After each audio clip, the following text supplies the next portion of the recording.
कई लोग हमसे इस प्रकार भी प्रश्न करते हैं, महाराज पूरा वैष्णव धर्म अपना रखा है, तिलक भी लगाते हैं, पूजा भी करते हैं, भजन भी करते हैं, पाठ भी करते हैं, कथा भी सुनते हैं, सब कुछ है, फिर भी हमें ऐसा लग रहा है जैसे हमें वो नहीं मिल रहा जो मिलना चाहिए, जो हम चाहते हैं, हमें वो नहीं मिल रहा। हमें लग रहा है जैसे हमारा पतन हो रहा है, मन में अशांति, क्रोध, बार बार क्रोध का आना, बड़ों के प्रति अश्रद्धा रहना, ये पतन है हमारा। ये सब करने के बाद भी ये पतन क्यों है? इस संसार में कितने भी बड़े से बड़े पाप आप कर लो, भगवान में वो सामर्थ है, भगवान के नाम में वो सामर्थ है, आपके बड़े से बड़े पाप को एक क्षण में नष्ट कर देते हैं। लेकिन दो पाप हैं बहुत बड़े पाप,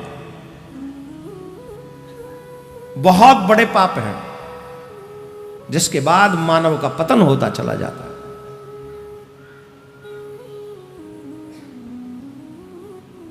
आप कहें तो बताऊं और आप कहें तो छोड़ दूं, हैं? बताऊं? एक है भगवत अपराध और एक है भक्त अपराध। एक भगवत अपराध, एक भक्त अपराध, दोनों में भेद क्या है? एक्चुअली ये हैं दोनों एक ही अपराध। भगवान का अपराध भी भक्त का अपराध है, भक्त का अपराध भी भगवान का अपराध है। लेकिन दो मान लो फिलहाल।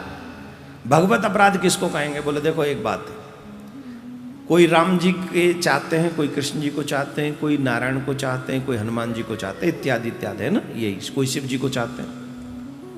भगवान के अनेकों अवतार हुए, कच्छप अवतार हुआ, मत्स्य अवतार हुआ, नरसिंह अवतार हुआ, भगवान पृथ्वी 12 अवतार हुआ पृथ्वी की रक्षा के लिए। अब किसी की श्रद्धा है राम जी में,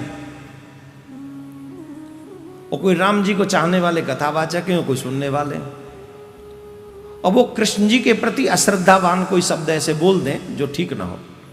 और जब कथा कर रहे हो, कृष्ण जी की कथा, भागवत कथा कर रहे हो, राम जी को चाहते हैं, कृष्ण जी के प्रति उनकी उतनी निष्ठा नहीं है जितनी होनी चाहिए, राम जी में ज्यादा है। तो कृष्ण जी के प्रति अगर उनके मुख से कुछ निकला, तो जब भागवत कथा होती है तो वहां उद्धव जी आते हैं सुनने के लिए। राम कथा होती है, वहां हनुमान जी निश्चित आते हैं। पृथ्वी मां भी आती कथा सुनने अनेक रूप बनाकर, महाराज मनु भी आ जाते हैं कभी कभी अनेक रूप बनाकर, किसी को पता भी नहीं चलता। हनुमान जी महाराज तो राम कथा में पहुंच ही जाते हैं। अब सुनो, राम जी में श्रद्धा होने के कारण कृष्ण जी के प्रति अगर कोई शब्दों का हेरफेर हो गया, उनमें उतने सुंदर शब्दों का प्रयोग नहीं हुआ, कोई भी उल्टा सीधा शब्द बोल गया, तो उद्धव जी को बुरा लगेगा कि नहीं? जवाब दो, लगेगा। अब उद्धव जी जैसे परम वैष्णव, जिनकी कथा सुनने के बाद दुखी हो जाएं, परम वैष्णव जिनकी कथा सुनने के बाद दुखी हो जाएं, क्या कृष्ण उनसे प्रसन्न होंगे? जवाब दो। अब राम कथा कर रहे हैं कोई हम जैसे कृष्ण जी के चाहने वाले, और वहां बैठे हनुमान जी, हनुमान जी विराजमान है वहां, और हनुमान जी बैठकर कथा सुन रहे हैं, और वो कृष्ण जी के चाहने वाले, कृष्ण जी में ज्यादा निष्ठा है, और इसलिए वहां उन्होंने राम जी के प्रति कोई छोटे शब्दों का, कोई ऐसे कमजोर शब्दों का इस्तेमाल किया, प्रयोग किया। अब हनुमान जी को आ गया गुस्सा,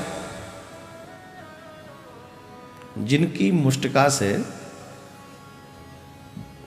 रावण भी थरथर कांपने लगा, मूर्छित हो गया। वो हनुमान जी क्रोधित हो जाएं तो कहने वाले में क्या बचेगा? क्या राम जी प्रसन्न हो गए? तुम 12 भगवान के लिए कोई ऐसा शब्द बोल दो, पृथ्वी मां प्रसन्न होगी? तो ये भगवत अपराध है। क्यों? हमारा इष्ट श्रेष्ठ है, बाकी की नहीं है, तो ये छवि में, ये रूप में अलग से भेद रखना, ये अपराध है, भगवत अपराध है। भाई हमको एक भाव रखना चाहिए कि अनंत जगह पर भी कितने भी अवतार भगवान ले ले, लेकिन भगवान के नाम और रूप अलग अलग हैं, परंतु परमात्मा एक ही है। परमात्मा दो नहीं है। अगर भगवान दो होते तो महाराज मनु की तपस्या करने के बाद भगवान को यह न कहना पड़ता आप सरिस खोजऊं कहां जाई। भगवान सर्व संपन्न है, सर्वगुण संपन्न है, सर्वशक्ति संपन्न है, पर इतना संपन्न नहीं कि अपने जैसा दूसरा प्रकट कर दे। अपने जैसा दूसरा प्रकट नहीं कर सकता वो।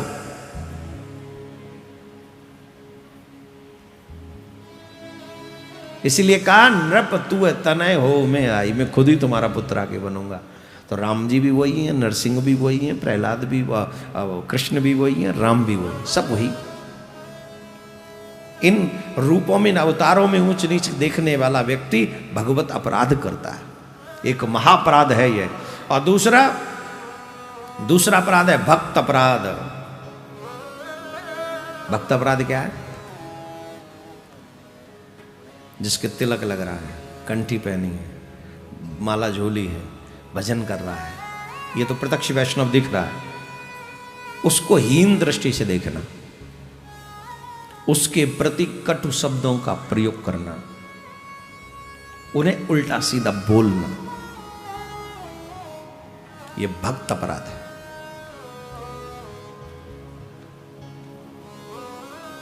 और कई भक्त तो ऐसे होते हैं जिनके माथे पे तिलक भी नहीं है, लेकिन 24 घंटे मगन प्रभु के नाम में ही है। ऐसे भक्तों का भी अनजाने में अपराध होना। अब उन भक्तों की श्रृंखला में प्रत्येक संत भी आ जाएंगे, प्रत्येक त्यागी महात्मा भी आ जाएंगे, उन्हीं भक्तों की श्रृंखला में आपके सद्गुरुदेव भगवान भी आ जाएंगे। जो भक्तों के अपराध करता है उसे भगवान कभी प्रसन्न नहीं होते, महाअपराध माना गया है। भगवान ने भक्तों के अपराध के लिए तो यहां तक कह दिया कि जो व्यक्ति मेरा अपराध करे तो मैं क्षमा कर सकता हूं, लेकिन मेरे भक्त का अपराध करे तो मैं क्षमा नहीं कर सकता। अगर हमसे ऐसा अपराध होता है तो फिर भगवान भी हमारे पतन को रोक नहीं सकता, फिर हमारा पतन निश्चित है। बोलो राधे राधे। इसलिए मैं हमेशा कहता हूं, अपने आप को गलत रास्ते पे चलने से रोको, गलत मार्ग पे चलने से रोको। दो अपराध ये सबसे बड़े अपराध हैं, सबसे बड़े पाप हैं ये, भक्त अपराध और भगवत अपराध।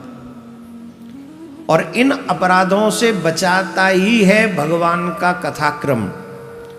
जो चाहते हैं कि हम इन अपराधों में न फंसें और बच जाएं, उनको ज्यादा से ज्यादा पल पल भगवान की कथाओं का आश्रय लेना चाहिए। भगवान की कथाओं का आश्रय लेने पर हम इन बड़े बड़े पापों से, अपराधों से बच जाते। बोलो राधे राधे। जोर से बोलना पड़ेगा। कैसे बच जाएंगे महाराज? बोले क्यों नहीं बच जाओगे? कथाओं में तो पता चलेगा कि भगवान समय समय पर एक ही भगवान है जो अवतार लेते हैं, तो समझ में आएगा कि नहीं। संतों का क्या महात्मा है, भक्तों का क्या महात्मा है, भगवान उनको कितना आदर देते, ये कथाओं के माध्यम से समझ में आता है कि नहीं। अब लेकिन ये समझ में उन्हीं को आएगा जो समझना चाहते हैं, और जो समझना नहीं चाहते हैं उनकी तो सियावर रामचंद्र की। वो तो पतन के लिए आए थे, पतन हो रहा है, पतन होता रहेगा, कोई बचा नहीं सकता। उन्हें कौन रोकेगा? कोई नहीं रोक सकता। आए इसलिए तो चाहे अकाम भाव से चाहे सकाम भाव से जो व्यक्ति भक्ति करता है, तीव्रेण भक्ति योगेन यजेता पुरुषम परम। क्योंकि मनुष्य शरीर उपासना के लिए है। देखो, ये जो मनुष्य का शरीर है उपासना के लिए है, वासना के लिए नहीं। हम जो दुखी है ना, इसी चक्कर में हम वासना में पड़ गए हैं, उपासना में नहीं है। वासना मीन्स इच्छाओं की कमी न होना। खूब सुख मिल रहे हैं पर और चाहिए, बहुत कुछ है पर और चाहिए, उनसे तृप्ति नहीं है। फिर से सावधान होकर सुन ले, मनुष्य जीवन उपासना के लिए है। भगवान की उपासना करो, संसार के प्रति वासना मत पालो। अगर वासना के चक्कर में पड़ गए, एक नहीं हजारों जन्म भोग लो, तब भी ये वासना पूरी होने वाली नहीं है।